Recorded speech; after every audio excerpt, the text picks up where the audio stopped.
Bonsoir.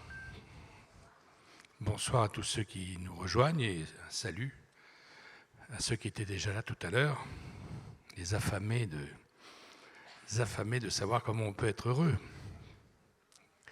Voilà. Alors, merci d'être là d'abord. Et puis, on va accueillir quelqu'un qui est une personnalité rare en France. Rare parce que il y a des milliers de gens qui écrivent sur les périodes passées, des historiens qui fouillent notre avenir et qui essaient de comprendre ce qui s'est passé. Et par contre, il y a très très peu de personnes, numériquement parlant, qui s'intéressent à ce qui va arriver à l'avenir. Il y a les auteurs de science-fiction, mais je parle de personnes qui ne sont pas des imaginatifs. Ce sont des gens d'études et de travail. Et Joël de René, c'est une personne de cette catégorie-là. C'est un chercheur éminent, il est docteur en sciences, il a enseigné aux États-Unis, au Massachusetts, l'Institut de technologie, il a été chercheur là-bas et enseignant. Il est président de BioKix International, il a créé une propre société, il est conseiller en ce moment de la société qui est dirigée par Claudie Aigneret et qui s'appelle Universcience, qui est à la Maison des Sciences à Paris. Voilà, donc c'est quelqu'un qui a tous les diplômes et les barrettes universitaires possibles, et c'est quelqu'un qui a décidé de s'intéresser à ce qui allait se passer dans les années qui viennent. C'est en France une des personnes les mieux informées de tout ce qui va arriver, pas du point de vue stratégique, mais du point de vue de ce qui va changer notre vie, notre société, la façon de se parler, puisqu'il est spécialiste de tout ce qui va changer dans les matières de communication et de biologie.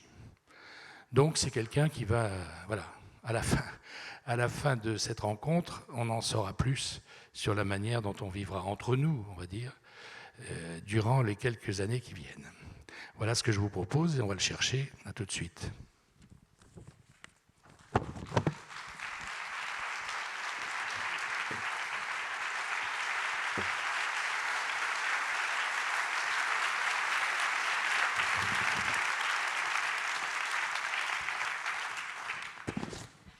Cher Joël de René, bonjour. Bonjour Philippe. Merci d'être avec nous, d'être venu ici à Pau pour nous rencontrer. Encore que vous connaissez bien la région.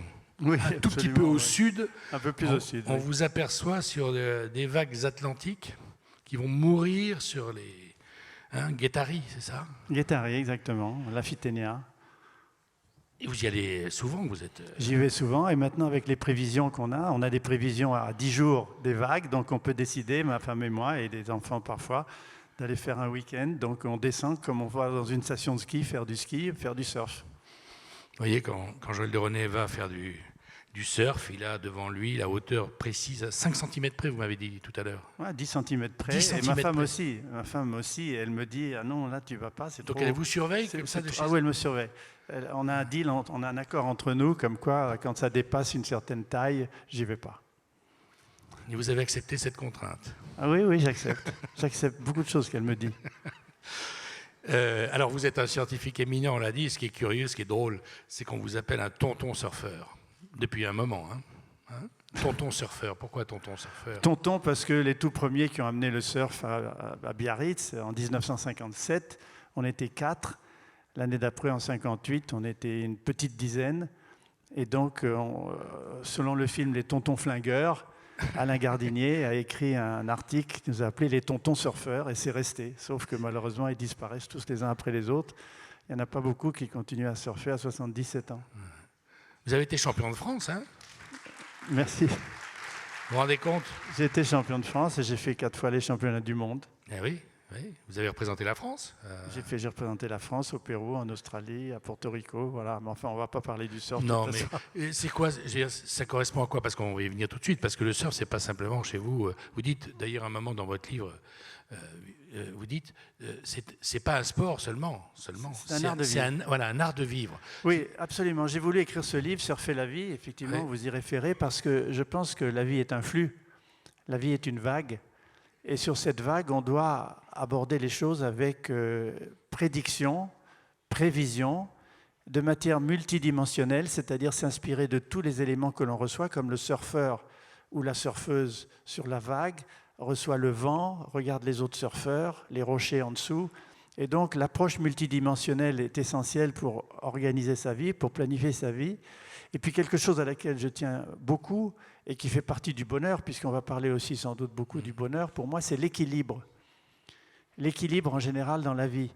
Et le surfeur, et ça c'est très intéressant, je vais vous le dire comme je le pense, le surfeur n'est pas en équilibre. S'il est en équilibre, il tombe. Le surfeur est en déséquilibre contrôlé. Et la vie, c'est une question de déséquilibre contrôlé. C'est-à-dire que l'important, c'est de détecter les écarts à l'équilibre.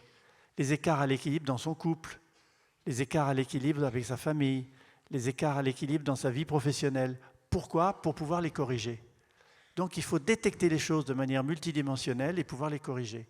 Donc l'équilibre n'est jamais statique pour moi. C'est un équilibre dynamique dans la pensée et dans l'action. Et c'est ça qui a fait que vous avez rapproché le surf, la technique du surf, de la vie elle-même. Exactement, j'ai voulu utiliser la métaphore du surf pour montrer que la vie étant une vague, on peut surfer la vie, y trouver du bonheur, jouir de l'instant, planifier sa vie, organiser les choses avec ses camarades, ses collaborateurs. Et donc, comme on surfe sur Internet, le terme de surfer est devenu un terme acquis maintenant partout. Dans les milieux politiques, on dit que telle personnalité politique surfe sur les sondages, vous l'avez entendu. Ou bien on surfe sur l'action, on surfe sur les décisions. Et donc cette notion de surf, ça veut dire la fluidité. Et donc mon livre en sous-titre s'appelle « Comment survivre, sur-vivre dans la société fluide ». Parce que je pense que nos sociétés ont jusqu'à présent été représentées par la géométrie traditionnelle. Euclide, Pythagore, la géométrie de la pyramide de pouvoir. Le pouvoir en haut, l'exécution en bas. Et moi, dans mon livre, je parle du pouvoir transversal, de la fluidité dans les rapports humains. Remplacer ce que j'appelle les rapports de force ou hiérarchique par des rapports de flux. Pourquoi ? Parce que dans les rapports de force, on peut en sortir que par une escalade. Tantôt l'un prend le dessus, donc il faut qu'on reprenne le dessus. Donc c'est binaire, c'est discontinu et c'est dangereux. Et c'est utile. Les rapports de force entre les partis politiques, les rapports de force entre les pays, les rapports de force militaires, bien sûr qu'ils existent. Il serait naïf de le nier. En revanche, dans les rapports de flux, comme un réservoir qui se remplit et qui se vide en même temps, si on connaît le débit d'entrée et le débit de sortie, on peut maintenir le niveau du réservoir de manière stationnaire. Pas statique, mais stationnaire, c'est-à-dire que les molécules d'eau se renouvellent tout le temps, on peut le maintenir. Donc, les rapports de flux sont fondés sur de l'information qu'on donne et de l'information qu'on reçoit, ce qui crée le partage. Et donc, dans la société fluide, on va vers la société de partage que j'appelle aussi la société collaborative à laquelle la nouvelle génération, les 15-25, les 15-35 ans, sont tellement attachés. La société collaborative, c'est partager la voiture, partager sa maison, partager ce qu'on a acheté et qu'on repasse à d'autres, etc. Un mot, juste avant de revenir sur tout ça, évidemment. Surfer, ça a aussi un sens, comment dire, superficiel.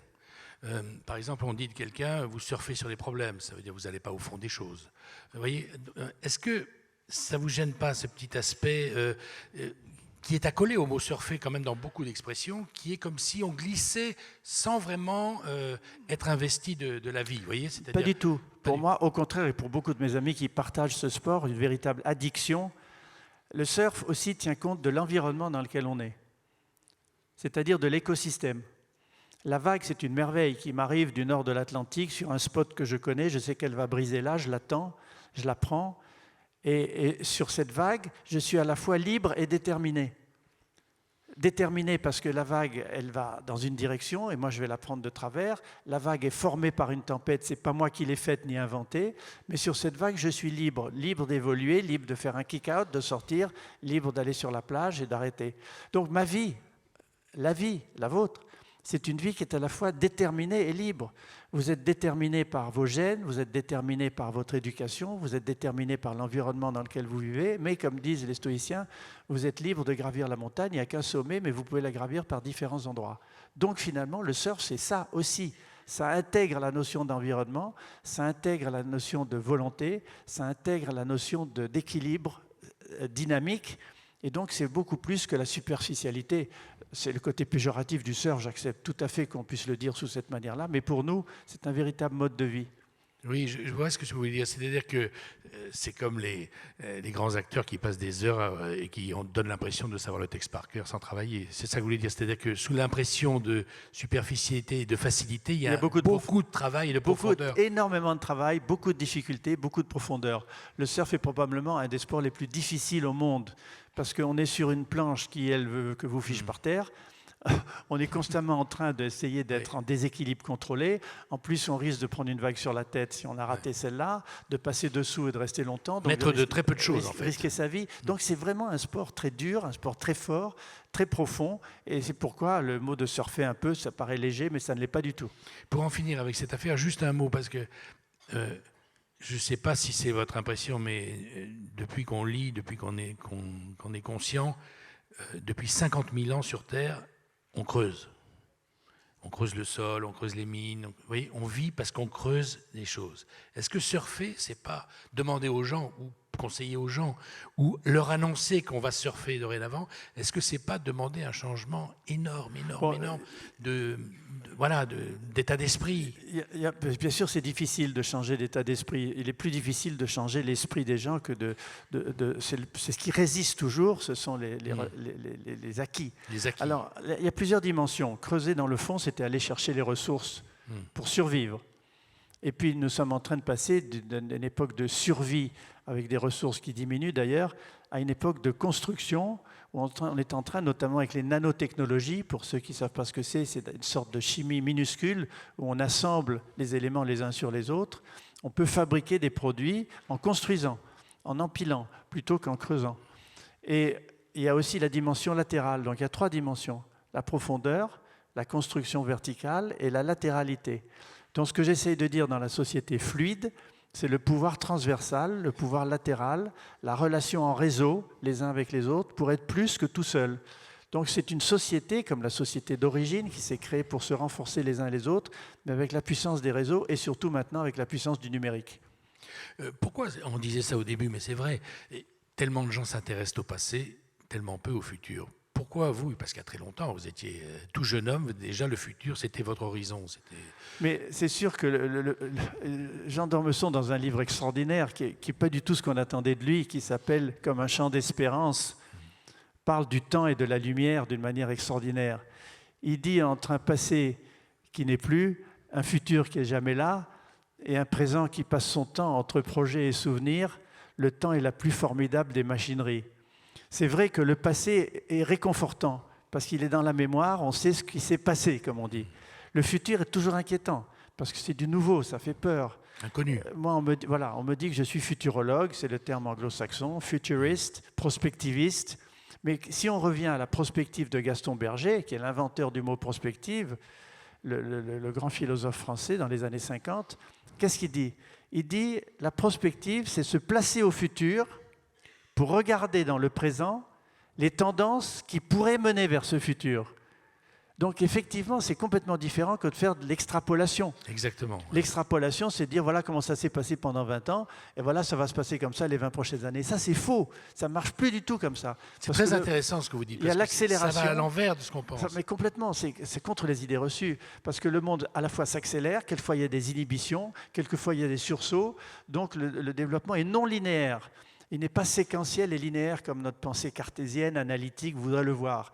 On est conforté dans la prédiction, dans la prévision linéaire, mais la prospective, ce n'est pas du tout ça. La prospective, c'est de ne pas avoir peur du futur, c'est de se placer dans le futur en faisant ce qu'on appelle un scénario pour regarder dans le présent ce qui semble converger vers ce futur et si c'est positif, et si c'est positif pour l'homme, le favoriser. Voilà, et j'imagine jalonner le chemin qui permettra d'y arriver. Et ça enlève la peur.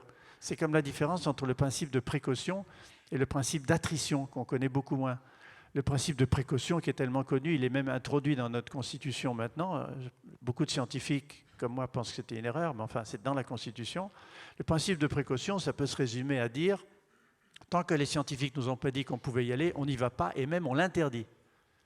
Le principe d'attrition, qu'on connaît beaucoup moins, c'est un principe qui dit, même si les scientifiques ne nous ont pas dit qu'on pouvait y aller, globalement, en tant qu'être humain, on prend le risque parce qu'on peut-être que les avantages sont supérieurs aux inconvénients.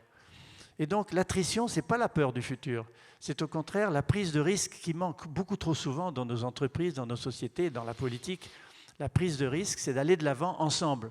pour construire le futur plutôt que le subir. Et d'ailleurs, je termine par ça, les jeunes que je consulte tout le temps, j'ai créé un groupe de moins de 30 ans, 15 garçons, 15 filles, qui ont tous déjà fait quelque chose de leur vie. On a créé ce forum Changer d'air à la Cité des Sciences en 2013, en 2014. On le refait le 3 juin 2015. Et qu'est-ce qu'ils nous disent? Ils nous disent plutôt que de suivre le futur que nous promettent les politiques, les industriels, nos parents ou les religieux, inventons ensemble notre futur. Créons le futur sans en avoir peur. Parce que si on le crée, on n'en a pas peur. C'est celui qu'on aura fait. Puisque ce n'est pas celui qui arrive. Notre enfant. C'est notre enfant. On va profiter de votre présence, Joël de René, 2 minutes, pour que vous nous disiez ce que vous savez déjà de ce qui va arriver dans les 3, 4 ans ou 5 ans qui viennent en ce qui concerne les moyens qui vont être à notre disposition pour vivre ensemble, pour s'aimer ou se détester. Déjà, ce qu'il faut savoir, c'est qu'on est dans un écosystème numérique. Le mot peut paraître un peu compliqué, mais vous savez tous ce que c'est qu'un écosystème. L'écosystème, c'est ce que nous respirons. C'est l'air, c'est l'eau, c'est la terre. C'est l'air, l'eau, la terre, les 4 grands éléments de l'écosystème et la vie, la biosphère. Ils sont en relation les uns avec les autres. Donc, à retenir d'un écosystème, des éléments en interdépendance les uns avec les autres, chacun dépend de l'autre. Et chaque élément modifie l'écosystème, et en retour, l'écosystème modifie les éléments. Bon, ça, c'est l'écosystème naturel. Nous avons créé un écosystème numérique. On parle encore d'Internet, mais Internet, c'est derrière nous.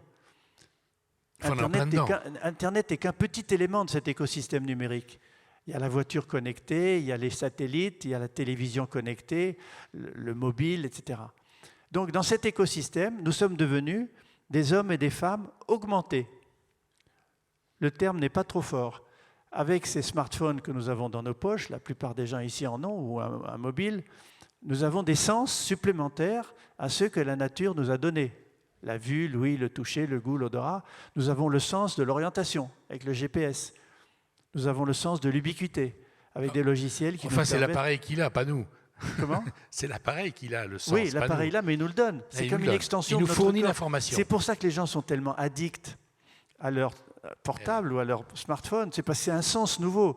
Quand vous voyez des jeunes qui font la queue ou qui dorment dans des sacs de couchage 3 jours avant l'ouverture du prochain, je vais faire de la pub, l'iPhone 6, quand ils avaient le 5 ou le 4, c'est parce que c'est une fonction biologique qui s'achète, c'est une prothèse biologique. Un pouvoir J'appelle ça une prothèse symbiotique. Donc je réponds à votre question. De cet écosystème numérique, dont nous sommes déjà des personnes augmentées, nous modifions cet écosystème et il nous modifie en retour. Et là, ça s'accélère, c'est ce qu'on appelle la coévolution. Donc, qu'est-ce que je prédis pour les 5-10 années à venir, et surtout les 10, c'est que nous allons passer de l'ère de la communication à l'ère de la symbiose.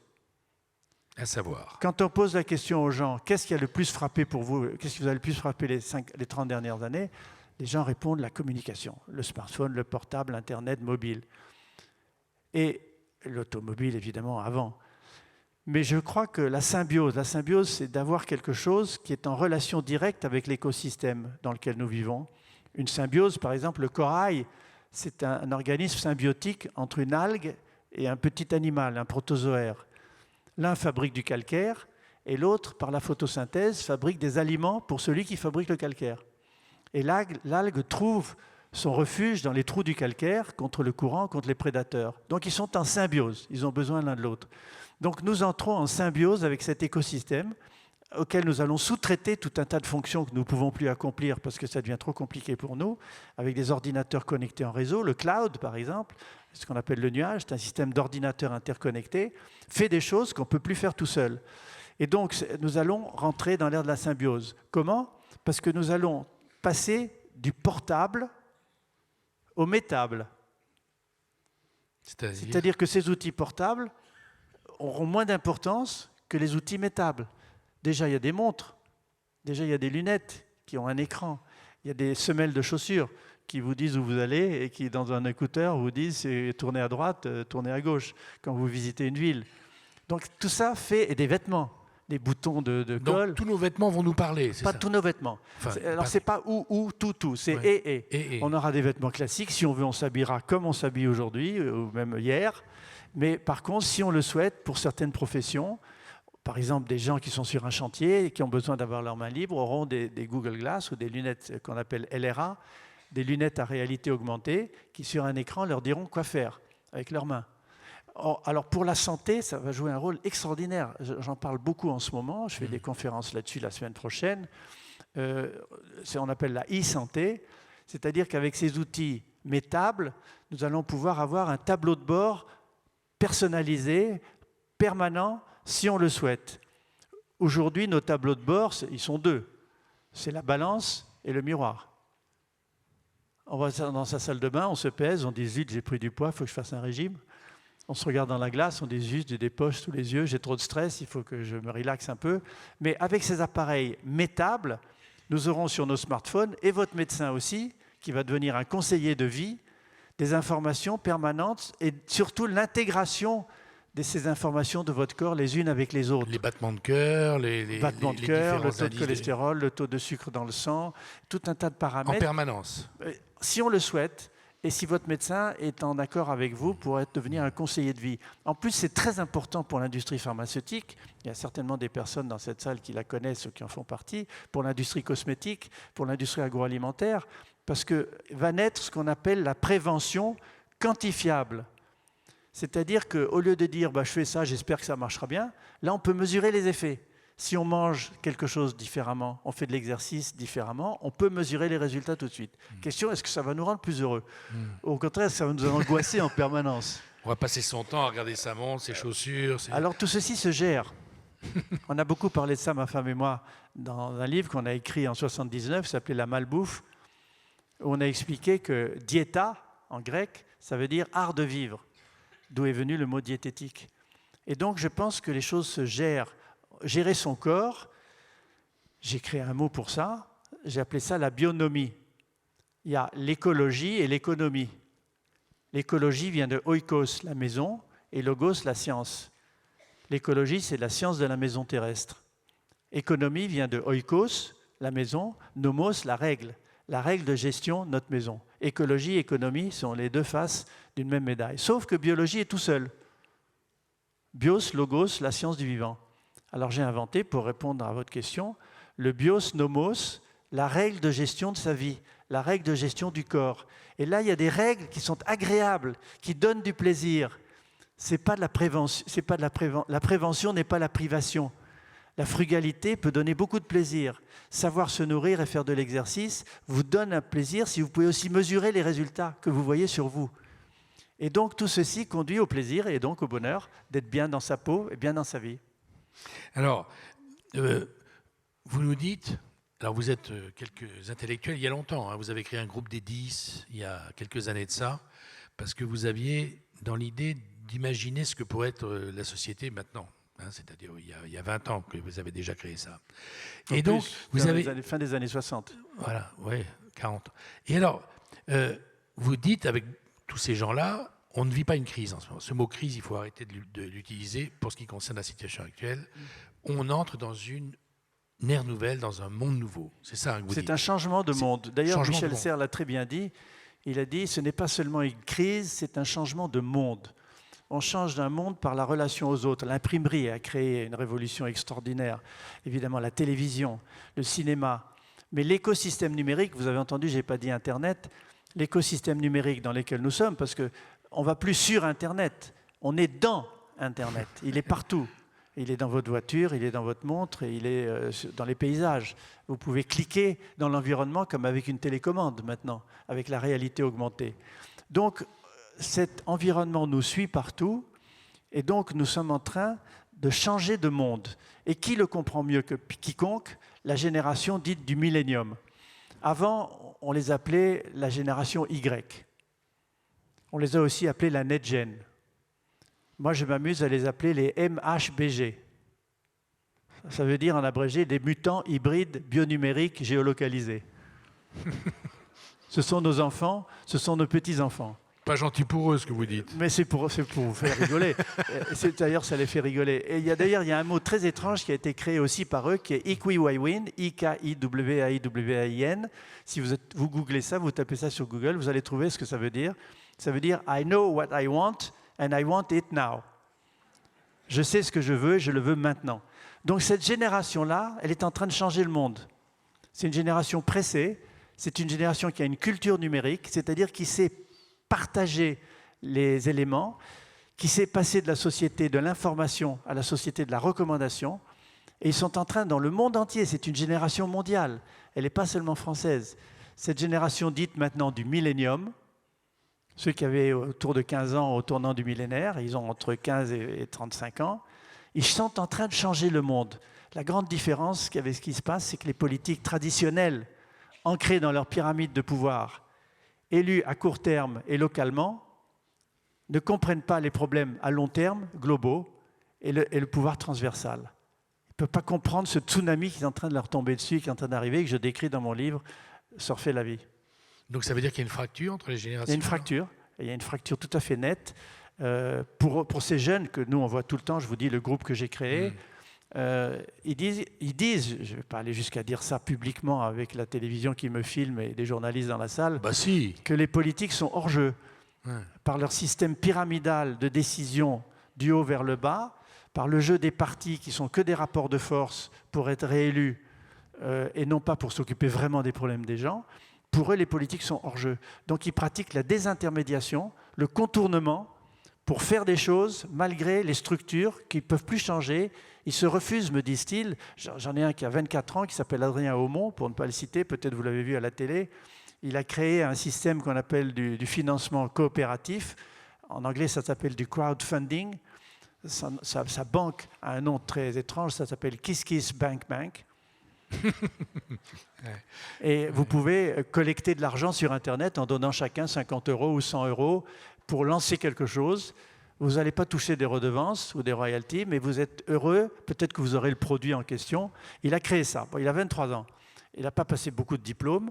Mais il dit, moi, les politiques, j'essaye plus de les convaincre. C'est terminé, c'est fini pour moi. Je n'ai rien contre eux. Je discute avec eux, ils m'interrogent, ils me font venir, mais j'essaye de les désintermédier. Je rentre dans les fissures du système et je le fais changer de l'intérieur. Et d'ailleurs, la plupart des jeunes femmes qui sont avec moi, comme je les cite, comme Anne-Sophie Novelle, qui a écrit « Vive la co-révolution » ou « La vie chère », S-H-A-R-E, donc je fais de la pub pour son livre parce qu'il est génial, ou bien... La vie partage, quoi. Voilà, ou bien Adrien Filipova, qui a écrit récemment un article révolutionnaire. Messieurs les ministres, messieurs les industriels, lâchez-nous avec la valeur travail. Il faut le dire. Hein. Donc pour ces jeunes, si vous voulez, je vais presque dire la précarité, mais l'entraide entre eux, le peer-to-peer job, pour prendre une expression qui marche avec la musique, le risque partagé, pour faire quelque chose d'important, pour changer le monde, et pour eux plus important que d'avoir un CDI institutionnalisé dans une entreprise pyramidale avec un chef au-dessus et des exécutants en bas. Ils sont tous du même avis, les jeunes avec qui vous travaillez? Ils sont tous sur la même position? Les 30 du groupe Flow que j'ai créé, ils sont tous là, parce qu'on travaille ensemble. Ils ont même écrit un livre ensemble qui s'appelle « Force de proposition pour changer d'air ».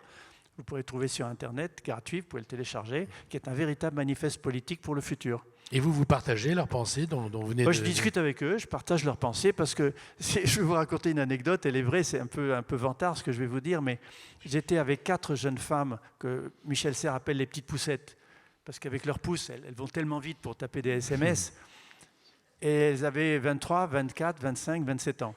Elles étaient dans un grand restaurant avec moi, on était en train de préparer le forum Changer d'air de 2014. Et à un moment donné, au dessert, je les regarde comme ça et je dis, vous réalisez quand même que sur le plan de l'âge calendaire, j'ai un demi-siècle de plus que vous. Elle me regarde et dit, pas du tout Joël, tu as le même âge numérique. Et ça, j'adore parce que je l'utilise dans mes conseils aux entreprises. Je dis, et aux familles, je dis, ayez le même âge numérique que vos enfants. Ayez le même âge numérique que les jeunes stagiaires ou les pré-retraités de 65 ans. Oui, mais... Ça veut dire l'âge numérique, avoir une culture du numérique. La culture du numérique, c'est de ne pas savoir utiliser une app et pas l'autre. C'est de savoir utiliser la transversalité entre les applis. Comprendre, en fait. Voilà. Comprendre, c'est-à-dire se poser des questions en termes d'action. Et l'appli vient après. Je vais vous donner un autre aphorisme que j'aime bien. Plus la technologie est proche, plus elle est loin. C'est-à-dire que plus elle est sur nous, plus elle est facile à utiliser, plus on oublie les claviers, pour ça que les tablettes ont tellement de succès, plus on oublie les claviers, plus on oublie les boutons, plus on oublie les terrains. On pense en termes de ce qu'on veut faire. Et cette génération-là, que je vois tout le temps, à la Cité des Sciences ou dans le groupe Flow, elle pense en termes d'action qu'on pourrait faire ensemble et tout de suite avec les outils qui pourraient le permettre. Alors pourquoi les aînés, dans leur immense majorité, disent les jeunes, ils n'ont plus de culture, ils n'ont plus de... Ah ben ça, c'est des vieux trucs des parents et des profs. Hein. On dit c'est superficiel, ils approfondissent pas, ils peuvent certains se griser d'informations, ils ne comprennent pas les choses profondes, ils ne s'intéressent pas à la politique, ils s'intéressent pas à ceci. Il ne faut pas le croire. Ils sont une autre culture, ce n'est pas la nôtre. L'opéra, le théâtre, les ballets, la poésie, aussi, ils aiment aussi, mais c'est parmi d'autres choses. Il y a une espèce de supermarché dans lequel ils butinent. Et il faut comprendre leur culture pour comprendre le monde qui vient. Sinon, mais c'est très intéressant ce que vous avez dit sur l'âge numérique, parce que c'est là où on comprend, où on met de la chair autour du changement de monde. C'est-à-dire qu'avant, c'était avant Jésus-Christ, après Jésus-Christ. Maintenant, ça va être avant numérique, après numérique. Oui. Tellement la révolution est importante. Et d'ailleurs, on se pose la question pour notre forum Changer d'air 2015. Quel est le post-numérique. On est déjà sur l'ère post-numérique. Qu'est-ce qui va se passer ? Et on pense que, peut-être ça vous intéressera, c'est aussi lié au bonheur et à être heureux, c'est-à-dire de revenir à des valeurs humaines, de revenir au lien social, de revenir au lien humain, de prendre du temps, de ne pas se griser d'informations, de pratiquer une coéducation intergénérationnelle où les seniors peuvent apprendre à cette génération dont je viens de parler à contextualiser l'information sur le plan politique, spirituel, philosophique, et les jeunes peuvent apprendre aux seniors à utiliser ce que je viens de dire, la transversalité entre toutes ces applications pour faire quelque chose. Elles sont formidables, les pages que vous consacrez à cette génération nouvelle. Vous dites quand même, tout est différent chez eux, pas simplement ce que vous venez de dire, vous dites les relations au travail. Très différentes. Ils ont une relation au travail qui n'a rien à voir avec la nôtre. La perception de la hiérarchie. Ils ont une conception de la hiérarchie différente. Leur relation avec les groupes, avec les autres. Et le rapport avec la compétition, le mérite et l'excellence. Et en lisant tout ça, je me suis dit, mais c'est vrai. C'est le catalogue pratiquement de tout ce que, en tout amour, je veux dire, je ne parle pas des gens qui critiquent et qui disent c'est tous des nullards et tout ça. Non, non. Ceux qui aiment leurs enfants, la nouvelle génération, mais qui disent c'est quand même incroyable. Alors pour eux, l'excellence, c'est pas le mérite, c'est pas si important. C'est formidable de vous lire parce qu'il y en a 10 pages et d'un coup on s'aperçoit combien les choses ont changé en 10 ans de manière massive. Alors c'est un progrès, ça ou pas? Ces changements majeurs. Ils sont en train de changer le monde et comme je l'ai dit, je le redis, ce n'est pas une génération française, c'est une génération mondiale. Ils communiquent entre eux constamment par les réseaux sociaux et on le voit dans des manifestations, à Hong Kong par exemple, les jeunes assis dans la rue, les indignés, c'est déjà plus les indignés, la rue plus la télé, c'est des cyber-indignés. Ils font ce que j'appelle la subversion, C-Y-B-V-E-R-S-I-O-N. Vous êtes toujours en train d'inventer des mots. Mais non, mais il s'applique. Il y a la subversion, on est subversif, oui. Telle personne est subversif. Et la subversion, c'est d'utiliser tous les outils du numérique, blogs, Twitter, Facebook, Skype, pour pouvoir avoir un pouvoir collectif. Donc cette génération mondiale est en train de changer le monde parce qu'elle croit plus au rôle, à l'influence qu'on peut avoir ensemble que d'avoir un rôle politique au sens parti, étiqueté, encarté, pour jouer un rôle. Alors, la force des partis va continuer pendant longtemps. Moi, je crois beaucoup à la démocratie participative, mais je crois beaucoup aussi à la démocratie représentative, pendant un certain temps en tout cas.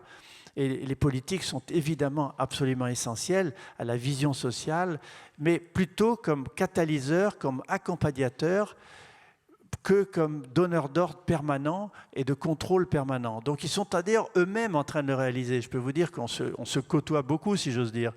Moi, je suis très souvent demandé par des grands politiques pour leur parler de tout ça, comme vous le faites, et je vois qu'ils sont très sensibles à ce changement de nature des choses, ce changement de monde, mais ils n'ont plus le clavier et les outils pour changer la loi, la contrainte ne suffit plus. Il y en a un qui m'a dit cette phrase tout à fait étonnante. Il m'a dit, avant, je ne le citerai pas, il est très connu, avant, il y avait des manifs, on savait comment gérer ça. On envoyait les CRS, la manif s'arrêtait, ou on passait à la télé et on promettait des tas de choses. Maintenant, on ne sait plus comment faire, parce qu'ils sont tous ensemble dans un monde virtuel, ils ont des actions concrètes dont on voit les résultats, ils créent des start-up. La France est un des pays où il y a le plus de start-up créées dans le numérique au monde, avec Israël. Et donc, ils créent des startups, ils changent les sociétés, ils créent des sites qui valent tout de suite 25 milliards de dollars, 25 millions de dollars. Ils créent des entreprises unipersonnelles multinationales qui ont une influence considérable. On ne sait pas gérer ça. Donc c'est un signe que vraiment ce tsunami est en train de changer le monde et qu'il faut qu'on aide les politiques à s'y adapter. C'est ce qu'on essaye de faire. Alors, ce qui est passionnant, c'est que vous avez eu la faiblesse de nous donner votre âge qu'on n'aurait pas pu deviner nous-mêmes tout à l'heure, et vous êtes une des personnes en France qui est le plus en contact avec ces gens qui font le nouveau monde. Est-ce que vous avez envie, vous, avec la culture qui est commune, la nôtre, est-ce que vous avez envie de rentrer dans le monde dont vous voyez ce qu'il va être? Est-ce que vous avez envie de rentrer dans la nouvelle fabrique? Mais j'en rêve, mais pas par la politique. Évidemment, j'y suis déjà rentré. Il y a 40 ans que je dis ça.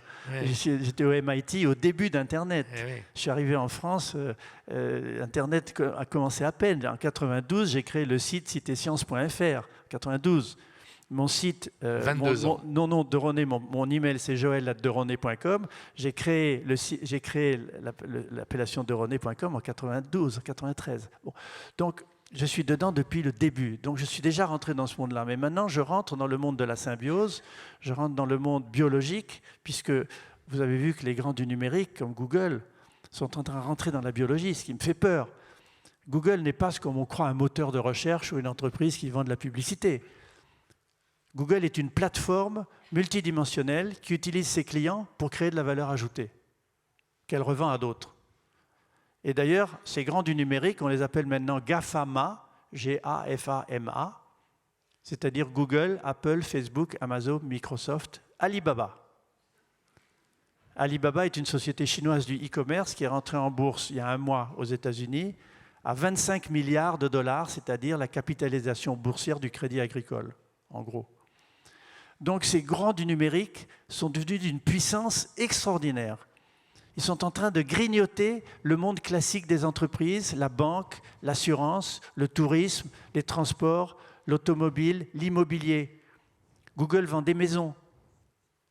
Elle fait fabriquer des maisons à 20% de moins du prix d'une maison. Et qu'est-ce qu'elle vous vend? L'abonnement au cloud interne qui va gérer les personnes âgées, assurer la sécurité, permettre l'éducation des enfants. Donc, comme je le disais, ils rentrent dans le biologique. Notre génome, nos gènes, seront décryptés dans les 2 ans qui viennent au prix de 500 €. Pour 500 €, on saura. 500 € avec un petit prélèvement dans la joue, un petit tube que vous enverrez à une boîte, vous saurez la totalité de votre patrimoine génétique, des prédispositions à certaines maladies. C'est terrible, ça va rendre les gens encore plus anxieux que de ne pas savoir ce qu'ils ont. Ça, c'est pas pour moi une formule de bonheur, je peux vous dire. Et donc, eux, qu'est-ce qu'ils vont faire? Ils vont faire, vous avez entendu le mot, du big data in English, c'est-à-dire stocker des quantités massives d'informations que nous leur donnons tout le temps sur Facebook, sur Amazon, sur Google. On leur donne tout le temps des infos qu'ils revendent. Ils vont nous envoyer, vous avez tel génome, et donc on vous conseille ça, ça et ça. Ils vont l'avoir, le génome, ils vont nous conseiller certains services, ils vont vendre des services payants, concurrents avec Sanofi, concurrents avec Pfizer, concurrents avec les grandes industries pharmaceutiques. Ils vont nous vendre un service de maintenance de la santé. C'est une conférence que je fais mardi prochain. Ça ne vous donne pas le frisson, ce truc-là? Comment? Ça vous donne pas le frisson, ce truc-là? Ça m'inquiète beaucoup parce que la vie privée qui est déjà, qui est déjà maintenant mise en cause avec toute l'accumulation d'informations qu'ils accumulent sur nous, imaginez que c'est plus privé que privé s'ils ont des informations sur nos gènes. Bah oui. Donc il va falloir que nous prévoyions, c'est ce que je dis dans mes conférences et dans mes articles récents, il va falloir que nous arrivions à prévoir une co-régulation citoyenne, une sorte de syndicat mondial pour lutter contre ces gros du numérique, pour éviter qu'ils deviennent ce qu'ils sont presque déjà, des entreprises-États. Nous sommes des États-nations. La France, l'Italie, l'Angleterre, l'Espagne, l'Allemagne, des États-nations pyramidaux avec un président, une présidente, un Premier ministre, un gouvernement et les citoyens qui votent. Une États-nations assez structurée, assez rigide, dans notre pays assez colbertiste. Eux, ce sont des entreprises-États. Ils ont le cash financier, la capitalisation boursière supérieure au budget de certains États dans le monde. Donc ils peuvent se racheter les meilleurs chercheurs du monde, ce qu'ils ont fait en biologie sur le vieillissement. Et donc, ils veulent nous vendre le temps de ne pas vieillir, la durée de vie la plus longue. Qu'est-ce qui ne veut pas s'acheter ça? Évidemment, les gens rêvent de s'acheter, de vieillir en bonne santé. Comme on le disait tout à l'heure, Pascal Drucker a repris ma phrase. Il ne s'agit pas de vivre vieux. L'intérêt, c'est de vieillir jeune, en forme, avec une tête qui marche.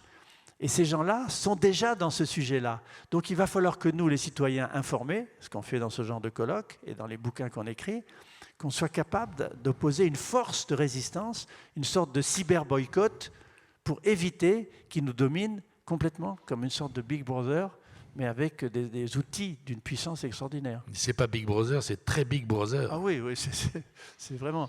D'ailleurs, Big Brother ne me fait pas peur. Ce qui me fait peur, c'est les millions of little brothers. Voilà. Oui, mais on imagine, ce sera possible à votre avis, ou bien finalement, on va abandonner nos libertés dans cette affaire? Je crois que ce sera possible. Et je pense que ça ne viendra pas des États, ça viendra de nous, c'est-à-dire de notre réaction. Je pense que le boycott, à un moment donné, était un outil puissant pour contrer des marques, pour les empêcher de vendre certains produits. Je pense que le cyber-boycott est tout à fait possible. D'ailleurs, en ce moment, on devrait cyber-boycotter les vidéos reprises par YouTube ou sur Facebook qui montrent les décapitations. C'est parce qu'on les regarde, parce qu'on les diffuse, les gens mettent like et mettent j'aime dessus que ça se diffuse. Et c'est pour ça que les terroristes les utilisent pour nous faire peur. Mais si on boycottait ces vidéos horribles, eh bien, il y aurait plus, on assécherait leur pouvoir de diffusion. Oui, mais Joël de René, vous voyez bien que ça ne marche pas avec les décapitations. Pourquoi ça marcherait dans l'avenir avec des risques moins visible? Alors ça, c'est une grande question qu'il faut poser, si vous voulez. C'est ce que nous renvoient les médias. Et c'est vraiment passionnant parce qu'on parle du bonheur. Et je disais tout à l'heure à Radio France Bleu, comment est-ce qu'on peut être heureux? Moi, j'ai décrivé le bonheur d'aimer, le bonheur de donner, le bonheur de rechercher pour comprendre l'extraordinaire bonheur que j'ai avec une femme extraordinaire qui s'appelle d'ailleurs Stella. Le nom est prédestiné, c'est l'étoile de ma vie. C'est vraiment ma bonne étoile. Et le 12 décembre, on va fêter nos 55 ans de mariage. Donc, le bonheur, je le disais à la Radio France Bleu, comment peut-on être heureux dans un monde aussi malheureux? Alors, pourquoi le monde nous est renvoyé comme ça? Je vais vous dire une chose que vous ne savez sans doute pas, parce que ça relève de résultats et de découvertes scientifiques assez récentes. Le miroir du monde est catastrophique. Je ne vais pas vous l'apprendre. Il est fait de catastrophes climatiques, de tsunamis, d'incendies, de terroristes, de djihad qui tuent les gens dans les villes partout, d'inégalités, de malheur, de chômage, de manque de croissance, etc. On voit ça tous les jours dans le journal. De telle sorte que Michel Serres, le grand philosophe que je mentionnais tout à l'heure, a dit « Le journal télévisé, dans les 20 premières minutes, c'est l'audimat de la mort. » Prenez un crayon et notez combien de fois le mot « mort » revient. La question, c'est pourquoi. Marshall McLuhan, le grand sociologue des médias, dans la fin des années 60, début des années 70, a dit « Good news is no news ». Les bonnes nouvelles ne sont pas des nouvelles pour les médias. Les seules bonnes nouvelles, c'est la pub. Mettez une crème, vous serez beau, prenez cette voiture, on va vous envier. Donc pourquoi nous avons un tel miroir dramatique du monde? C'est de notre faute. Ce n'est pas de la faute des médias. On a tendance à jeter la pierre aux journalistes en disant c'est eux qui choisissent des mauvaises nouvelles parce que ça se vend. C'est parce que nous avons un biais dans notre cerveau qu'on appelle un biais négatif, en anglais negative brain bias, qui nous conduit à mémoriser beaucoup plus les mauvaises nouvelles et les catastrophes que les bonnes nouvelles. C'est une question de survie. Notre cerveau est plus programmé pour la survie que pour le bonheur, qui est le thème de toutes ces journées. Notre cerveau est plus, et celui des animaux, plus programmé pour la survie que pour le bonheur. C'est-à-dire que le stress, l'émotion de la catastrophe, de l'incendie, d'une personne qui est exécutée devant vous, va produire de l'adrénaline, du cortisol, de l'épinéphrine, qui sont des hormones qui renforcent la mémoire. Pour l'animal, pour éviter les prédateurs, pour nous en sortir si ça nous arrive. Et donc, dans ce cas-là, on continue à procréer, on fait des enfants, et sur le plan darwinien, l'humanité se prolonge. Donc, nous sommes en mode survie, pas en mode bonheur. Le bonheur, il faut l'acquérir, on l'a dit au cours de tous les dialogues précédents. Et donc, ces mauvaises nouvelles des médias, on peut aussi lutter contre eux en ayant l'audace c'est ce que j'essaie de dire dans tous mes livres, d'une pensée positive. On dit Joël de René est optimiste. Pas du tout, je déteste le mot optimiste parce qu'immédiatement vient derrière, pessimiste c'est ou. On est ou optimiste ou pessimiste. Moi j'essaye d'être réaliste, pragmatique et constructif. C'est tout à fait différent. J'essaye d'avoir une vision positive du futur pour donner envie aux jeunes d'y aller, de construire ensemble ce futur. Donc une partie du bonheur, puisqu'on en revient, d'être heureux, c'est de donner un sens à sa vie en essayant de construire ensemble le futur. La création étant la plus belle chose qu'on puisse faire de sa vie. Création personnelle ou création collective. Création musicale, création artistique, création d'une famille qui s'entend, création d'une entreprise, création collective d'un avenir qui sera celui qu'on veut plutôt que celui qu'on subit. C'est à quel avenir ce dont vous parlez ? C'est maintenant. C'est maintenant. D'ailleurs, je m'amuse votre question, Philippe, parce que quand j'ai parlé des biotechnologies, probablement parmi un des tout premiers en France, j'ai écrit l'annexe du rapport Gros-Royer-Jacob dans le début des années 80. Des grands industriels me disaient « Mais monsieur de René, les biotechnologies, c'est extraordinaire, c'est passionnant, ça va être un marché fabuleux. Ça viendra quand ?»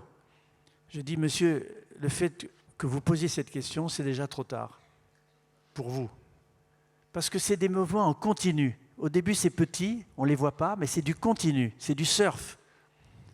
Si on voit l'extrapolation, bon, maintenant, ce n'est pas tout de suite, après, ça sera mûr, donc je vais m'y intéresser, c'est trop tard. Il faut prendre le train en marche, le train bouge. Il faut d'abord savoir que le train bouge. Pour ça, il faut faire de la veille, il faut être à l'écoute, il faut s'informer. Il y a des outils d'information extraordinaires. Parlons pas des moteurs de recherche, mais Twitter, par exemple. Beaucoup de gens ici, peut-être, l'utilisent. En tout cas, je vois qu'il y a des tweets.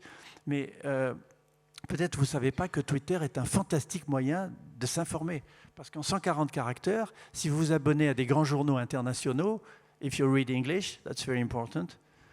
Si vous abonnez à The Economist, The Herald Tribune, vous saurez tout sur la Chine ou le Brésil en 140 caractères avec un lien cliquable. Donc il faut s'informer sur le monde pour avoir envie du futur qui vient. Comment expliquez-vous, alors Joël de René, une chose évidente quand même, dès qu'on ouvre les yeux, ça nous saute à la figure. Jamais les moyens de communication n'ont été aussi nombreux et puissants qu'aujourd'hui. Jamais l'accès à l'information n'a été si facile. Et nous avons une population française dont le pessimisme n'est plus à dire. Et quand on demande quelles sont les raisons essentielles du pessimisme, c'est l'impression qu'on n'a plus la maîtrise de son destin. Qu'on maîtrise de moins en moins l'avenir. Alors, vous voyez, c'est étrange parce que c'est un paradoxe inouï. Alors, c'est un point très important que vous soulevez, c'est que plus on a d'informations, moins on arrive à situer les choses pour définir et créer son avenir avec ses enfants, avec sa famille, avec ses collaborateurs. Exactement. Là, les psys qui sont consultés dans les grandes entreprises, et ça j'en sais quelque chose parce que souvent je discute avec eux dans des conférences, disent que les gens viennent toujours sur deux questions. D'abord le burn-out, le stress évidemment, de trop travailler, mais deux questions, c'est j'ai jamais assez de temps et j'ai trop d'informations. Donc le manque d'un côté et l'excès de l'autre. 300 emails, 100 emails par jour, on ne peut pas répondre. Ce que je vous dis sur Twitter, il faut s'y mettre, il faut aller chercher. Donc trop d'informations, pas assez de temps. Le moyen de gérer ça, c'est ce que j'appelle la diététique de l'information. Là, on en revient au temps dans le temps. Si je peux encore 5 minutes en parler, bien sûr, ou 2 minutes ou 3 minutes. Justement, si vous voulez, on a écrit, ma femme Stella et moi, en 79, un livre qui s'appelait La Malbouffe, dans lequel on parlait de la diététique, diéta en grec, art de vivre. Et on disait qu'on peut éviter la surbouffe, la pléthore alimentaire, par la frugalité, le choix des aliments, le choix des bons aliments. Eh bien, je dis la même chose maintenant pour le monde de l'information. Pour éviter la pléthore informationnelle, le surchargement de notre cerveau, il faut être capable de pratiquer une diététique de l'information, c'est-à-dire savoir sélectionner, savoir choisir. Mais ça demande une méthode. Cette méthode s'appelle l'approche systémique. Ce n'est pas un grand mot. L'approche systémique, ça veut dire tenir compte des interdépendances entre les secteurs, avoir une vision globale. Une vision analytique conduit à une vision encyclopédique. Il y a trop de choses. On ne sait plus où les classer, on ne sait pas comment les utiliser. Tandis qu'une vision systémique, c'est la relation qui existe entre la biologie, l'écologie et l'économie. Ça vous paraît étrange, mais pour nous, scientifiques, il y a des quantités de relations profondes entre les mécanismes en biologie, les feedbacks, les régulations, les mécanismes en économie, les feedbacks, les régulations, les mécanismes en écologie, les feedbacks, les régulations. Donc, on apprend d'un secteur grâce à l'autre, si on a une vision globale. Les choses ne s'accumulent pas dans des tiroirs, mais sont en relation les uns avec les autres. Donc, un, on les mémorise, et deux, avec les outils dont j'ai parlé, on peut les agir pour construire son futur. Donc j'apprends ça à mes élèves, j'apprends ça à mes collaborateurs, j'apprends ça dans ma famille, et j'apprends ça à mes amis, comment gérer son temps et son information pour être créatif et contribuer à la création de son futur. Oui. Vous savez, Joël de René, ce qui est un problème, c'est que quand vous n'êtes pas là, pour nous expliquer ça, on ne va pas le trouver tout seul. Mais je suis je suis sur Internet, j'ai créé des MOOC. Est-ce que vous savez ce que c'est que des MOOC? Les MOOC, c'est des Massive Online Open Course en anglais. C'est les grandes universités, Harvard, Stanford, MIT, et maintenant Polytechnique et la Sorbonne, mettent avec des grands professeurs des cours gratuits en ligne que des millions de personnes suivent dans le monde. Moi, j'ai créé un mini MOOC. Alors, quand je ne suis pas là, dans des conférences, vous allez sur mon site derené.com, vous regardez le mini MOOC. J'ai demandé à 2 étudiants pendant 1 an de rechercher tout ce que j'avais dit sur Internet, tout ce que j'ai dit dans la radio, de le reprendre sur ce mini MOOC, de le classer par thème et par durée.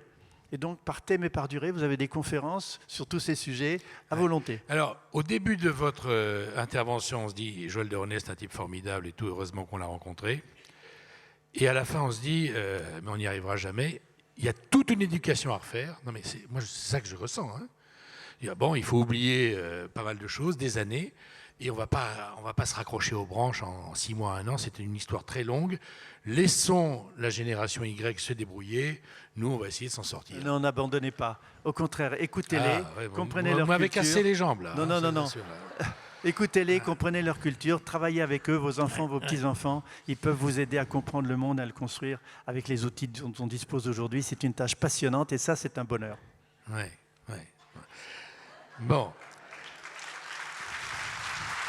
Mais pas tout à fait convaincu sur cette affaire. Un mot avant de finir, parce qu'on va finir dans 5 minutes pour rester dans les horaires. La France.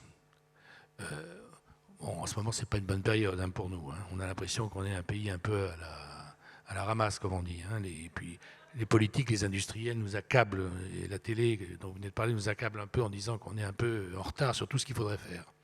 Est-ce que dans les domaines du monde nouveau, la France est en avance, à un bon niveau, très en retard? Parce que c'est finalement là que ça va jouer plus que sur peut-être on est des complètement choses qui en avance mondiale sur des quantités de sujets que je peux vous mentionner. Quand, à l'époque où Montebourg était ministre du redressement industriel, on a lancé les 34 filières sur les objets connectés, sur toute une série de sujets. Oui, les 34 programmes d'investissement. Les fameux smart grids, ces réseaux de distribution d'électricité intelligents. On est très, très avancé dans ces domaines-là. On crée des startups dans le numérique sur des sujets très en avance. Le problème, un des problèmes de la France, donc on est avancé en biologie, on est avancé en mathématiques, on est avancé en physique théorique, on est vraiment très, très bon dans plein de sujets. Le problème, c'est l'application. C'est de passer de la recherche fondamentale à la recherche appliquée et de la recherche appliquée à des startups. Les startups, on sait les faire, mais on a ce qu'on appelle la vallée de la mort en France. C'est-à-dire que de se passer d'une startup à une PME et d'une PME à une entreprise de bonne taille, compétitive à l'échelle internationale, où les gens sont partis à l'étranger, où ils se sont fait racheter. Alors qu'en Israël, ils ont réussi, ça s'appelle d'ailleurs le Startup Country, le pays des startups, à faire en sorte que par le financement militaire et l'aide de l'État, la start-up, elle va passer la vallée de la mort et devenir une entreprise multinationale, ce qui est le cas de beaucoup d'entreprises israéliennes. Donc les modèles existent, mais pour répondre à votre question, on est très très bien placé en France dans des quantités de sujets que je ne vais pas énumérer pour ne pas vous embêter, mais croyez-moi, c'est vrai. Oui, parce qu'on a l'impression qu'on est en retard sur beaucoup de choses, alors qu'en fait... On l'était il y a 15 ans, sur pas mal de sujets. Ah oui. 10-15 ans, sur beaucoup de sujets, à part les maths et la médecine. Et qui a été à l'initiative du redressement? C'est cette génération. Oui. Tout a changé, tout est en train de changer. Et pourquoi on ne les entend pas, les gens dont vous parlez? Pourquoi Pourquoi on ne les entend pas à la télé? Parce qu'ils ne sont pas invités. Parce qu'ils ne parlent pas de malheur. Ils ne parlent pas de catastrophe. Vous croyez que c'est ça Oui. Là, vous me convainquez plus. Moi, j'ai écrit un bouquin avec Hubert Reeves et Yves Coppens qui s'appelait « La plus belle histoire du monde ». On n'a eu aucune publicité. On n'a eu aucun article dans les journaux. On n'a eu aucune émission de télévision. Le livre s'est vendu à 180 000 exemplaires. Alors, j'ai demandé à un grand ami journaliste, explique-moi pourquoi tes copains ne parlent pas de notre bouquin. Ah, il me dit, c'est très simple. Il y a 3 raisons. La première, ça s'appelle « La plus belle histoire du monde ». ça s'appellerait la plus grande catastrophe qui guette l'humanité. Là, je me dis, il y a peut-être quelque chose.